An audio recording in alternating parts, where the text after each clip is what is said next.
اس کا انتظار اور ہے، ہمارا انتظار اور ہے۔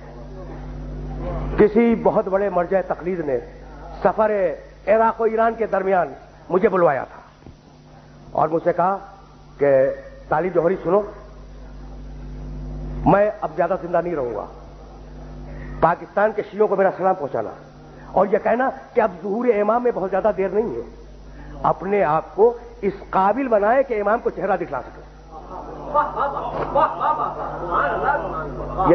یہ جملہ میں نے کیوں کہا؟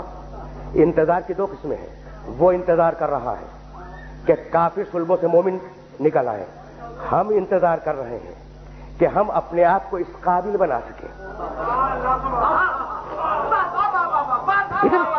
ہم انتظار کر رہے ہیں کہ ہم بھی انتظار کر رہے ہیں، لیکن انتظار کا یہ مطلب نہیں ہے کہ زیارت پڑھی چلے گئے، انتظار کا مطلب اپنے کو اس قابل بناؤ، اپنے کو اس قابل بناؤ کہ جب امام ظہور کرے تو اسے اپنا چہرہ دکھا سکو۔ یہی سبب ہے کہ روایات آل محمد میں 27,000 سے زیادہ حدیثیں ہیں کہ ظہور سے پہلے کیا ہوگا، 27,000 سے زیادہ حدیثیں ہیں، اور خدا کی قسم حقانیت مذہب امامیہ کے لیے کافی ہے۔ بس میری تقریر تمام ہو گئی۔ کیا بھول گئے کہ میرا علی کہہ رہا تھا سیاتی علی الناس زمان یرتفع فیہ الفاحشہ ولا تسنى، ایک زمانہ آنے والا ہے، اس امت میں ایک زمانہ آنے والا ہے کہ فحشاء و منکر عام ہو جائے گا، ولا تسنى، اور نئی نئی بدکاریاں ایجاد ہوں گی۔ کب دیکھ رہا تھا میرا علی تمہارے معاشرے کو، ہے نا؟ وَيُطَفَّفُ بِالْمَكَائِلِ والموازین، تاجر اپنی تجارت میں دیانتدار نہیں ہوگا۔ وَيُسْتَخَفُّ لِحُدُودِ الصَّلَاةِ، اس زمانے میں نماز کے اول وقت کا کوئی احترام نہیں کرے گا، ٹھیک؟ وَيُسْتَحَلُّ الْخَمْرُ بِالنَّبِيذِ وَالرِّشْوَةُ بِالْهَدِيَّةِ وَالْأَمَانَةُ بِالْخِيَانَةِ، لوگ مسکرات پیئیں گے یہ کہہ کر کے جائز ہے، لوگ رشوتیں لیں گے یہ کہہ کر کے ہدیہ ہے، اس میں حرج کیا ہے؟ لوگ خیانت کریں گے یہ کہہ کر کہ ارے یہ تو عین امانت داری ہے۔ وَيُحَجُّ فِيهِ لِغَيْرِ اللَّهِ، اور زمانہ آ رہا ہے کہ لوگ اللہ کے لیے حج پہ نہیں جائیں گے۔ الاغنیاء للنزهة، سرمایہ دار جائے گا تفریح کے لیے، والاوساط للتجارہ، متوسط لوگ جائیں گے تجارت کے لیے، والفقراء للمسنہ، اور غریب جائے گا مانگ کے کھانے کے لیے۔ دیکھ رہے ہو مزاج کوفے کے منبر سے میرے علی نے 1000 سال پہلے کہا، آج ہو رہا ہے یا نہیں؟ اور آواز دی میرے علی نے، اذا ضیعت امت محمد علی مصطفیٰ الصلوات، سنو میرے بیٹے مہدی کا ظہور اس وقت ہوگا جب رسول کی امت نماز کو ضائع کر دے گی۔ واتبعوا الشہوات، لوگ اللہ کے اتباع نہیں کریں گے، اللہ کی پیروی نہیں کریں گے، خواہش نفس کی پیروی کریں گے۔ اور سنو گے شریب القہوات، نئے نئے قہوے کے مشروب ایجاد ہو جائیں گے اور ان کا رواج ہو جائے گا معاشرے میں۔ اور سنو گے واستشعروا شتم الآباء والامہات، اور لوگ بات چیت میں ماں کی اور باپ کی گالیاں دیا کریں گے۔ فحینئذ، علی بول رہا ہے، بس تقریر تمام ہو گئی، فحینئذ عُوسِرَتِ السَّمَاوَاتُ، یہ وہ زمانہ ہوگا جب آسمانوں کی طرف لوگوں کی توجہ ہوگی اور لوگ آسمانوں میں جانے لگیں گے۔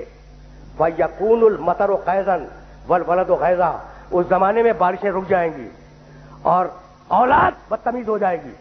فَإِذَا كَانَ ذَلِكَ الزَّمَانُ، جب ایسا زمانہ آ جائے، فَيَكُونُ السَّنَةُ كَالشَّهْرِ وَالشَّهْرُ كَالْأُسْبُوعِ وَالْأُسْبُوعُ كَالْيَوْمِ۔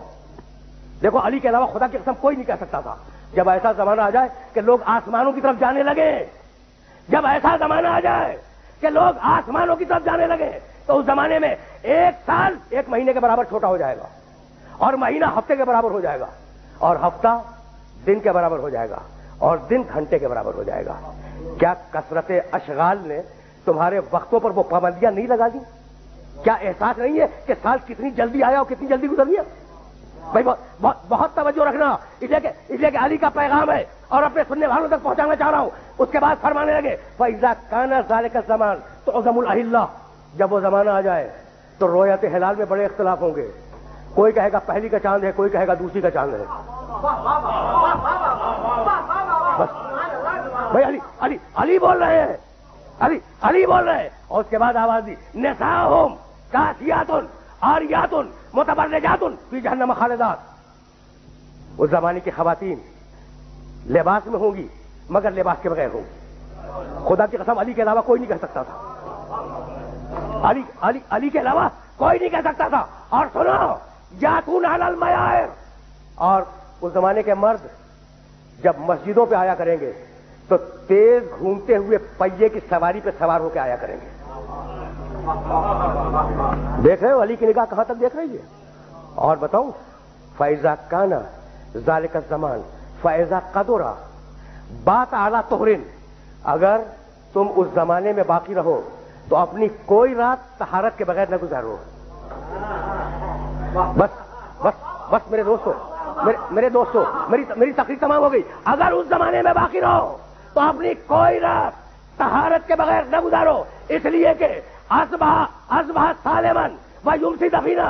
وہ زمانہ ایسا زمانہ ہوگا کہ صبح کو ملو گے انسان صحیح و سالم ملے گا, شام کو خبر گیری کرو گے معلوم ہوگا دفن ہو گیا, اور شام کو اس سے ملو گے صحیح و سالم ملو گے. جب صبح کو پوچھو گے معلوم ہوگا کہ وہ دفن ہو گیا. وَأَسْتُكُمْ إِنِ اتَّعَظْتُمْ. بھائی سننا, میری تقریر آخری مرحلے میں داخل ہو گئی. علی کہہ رہے ہیں میں نے نصیحت کی اگر نصیحت کو قبول کرو, میں نے واعظ کیا اگر واعظ کو قبول کرو, میں نے تمہیں مستقبل بتلا دیا اگر مستقبل جاننا چاہو تو بھائی ہم اگلے دن کی بات نہیں بتا سکتے, اور علی 1000 سال بعد کی بات بتا رہا ہے. تو جب تم علی جیسے نہیں بن سکتے تو نبی جیسے کیسے بن جاؤ گے؟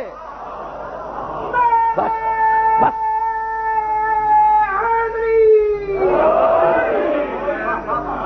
بس میں نے اپنے سننے والوں کو زحمت دی اور گفتگو تمام کر رہا ہوں. کمیل ابن زیاد نخی کا مقبرہ نجف میں موجود ہے, کوفہ اور نجف کے درمیان. یہ میرے آخری جملے ہیں اور اب میں نے اپنی تقریر ختم کی. کمیل کا مقبرہ کہاں ہے؟ نجف اور کوفے کے درمیان, محلہ کمیل اس کا نام بھی ہے. اچھا, ایک دن علی کمیل کے ساتھ گھوم رہے تھے اس علاقے میں. کہا کمیل تمہیں ایک رات کی بات بتاؤں؟ کہا امیر المومنین بتلائیں, مولا بتلائیں. کہا سنو کمیل یہاں تم دفن ہو جاؤ گے. دیکھو میرا علی کہہ رہا ہے یہاں تم دفن ہو جاؤ گے. کہا مولا یہ جگہ تو آپ کی قبر سے بہت دور ہے. کہا مت گھبراؤ کمیل, ایک دن یہ قبر میری قبر سے نزدیک ہو جائے گی. کہا مولا یہ کیسے ممکن ہے, کیا جائے گی؟ کہا نہیں, تمہاری قبر اور میری قبر کے درمیان تبنا قصور, بڑے بڑے محلات بنیں گے, عالیشان فرش ڈالے جائیں گے, بڑے عجیب و غریب پردے ہوں گے. وفی کل بیت مرآت, اور ہر گھر میں ایک شیشہ لگا ہوا ہوگا. ینظر فیہا القریب والبعید, اور اس شیشے میں دور اور نزدیک کی چیزیں نظر آئیں گی.